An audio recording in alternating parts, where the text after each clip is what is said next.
Hi నమస్తే అండి. నేనైతే చికెన్ దమ్ బిర్యానీ చేస్తున్నాను. దీంట్లో కావాల్సిన ప్రాసెస్ అల్లం వెల్లుల్లిపాయ పేస్ట్, చికెన్ మసాలా, అలాగే కొంచెం కారం ఉప్పు వేసి ఫ్రిడ్జ్లో పెట్టుకోండి. అలాగే ఉల్లిపాయలు, పచ్చిమిరపకాయలు, కొత్తిమీర, పుదీనా కోసి పక్కన పెట్టుకోండి.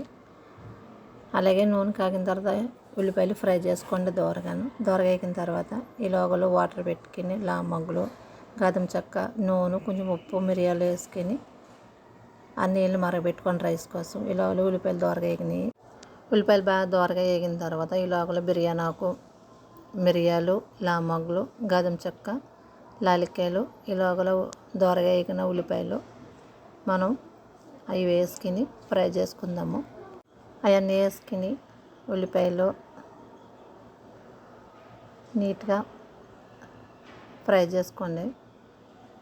మగ్గిన తర్వాత పచ్చిమిరపకాయలు, కరివేపాకు వేసి మళ్ళీ తిప్పుకొని మగ్గేయండి. అలాగే ఇందాక చికెను ఫ్రిడ్జ్లో పెట్టుకున్నాం కదా, అల్లం వెల్లుల్లిపాయ పేస్ట్, అలాగే ఉప్పు, కారం, చికెన్ మసాలా ఇప్పుడు అదే నూనెలో ఆ ఉల్లిపాయల్లోనే వేసుకొని ఒకసారి కలుపుకోండి. అలాగే రైస్ కూడా వాటర్ మరిగింది, రైస్ వేసుకుందాం పక్కన. అలాగే చికెన్ మగ్గింది, పుదీనా వేసుకొని కొంచెం కొత్తిమీర, పుదీనా వేసుకొని కొంచెంసేపు మగ్గనివ్వండి. మగ్గిన తర్వాత ఈ టైప్ రావాలి. ఇలా గ్రేవీగా ఉన్న తర్వాత రైస్ అయిపోయింది. రైస్ తీసుకుని పక్కన జల్లెడ వేసుకుందాము. అలాగే రైస్ అయితే ఎక్కువగా కుక్ అవ్వనివ్వకండి, కుక్ అయితే బాగోదు రైస్.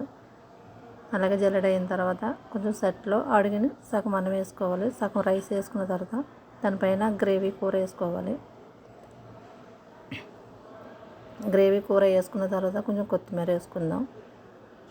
కొత్తిమీర వేసుకున్న మిగిలిన రైస్ దానిపైన వేసుకుని అలాగే కొద్దిగా నేను నెయ్యి వేసుకుంటున్నాను. మీరు నెయ్యి వేసుకుంటే చాలా బాగుంటుంది. చికెన్ బిర్యానీలో నెయ్యి వేసుకుంటే చాలా బాగుంటుంది, టేస్టీగా ఉంటుంది.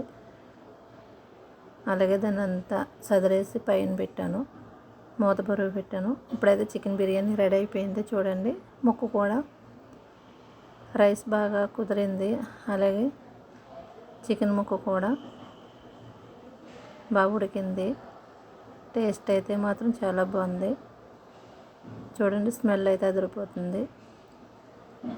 చికెన్ బిర్యానీ రెడీ అయ్యింది. దమ్ చికెన్ బిర్యానీ. ఇది గోదావరి చికెన్ బిర్యానీ.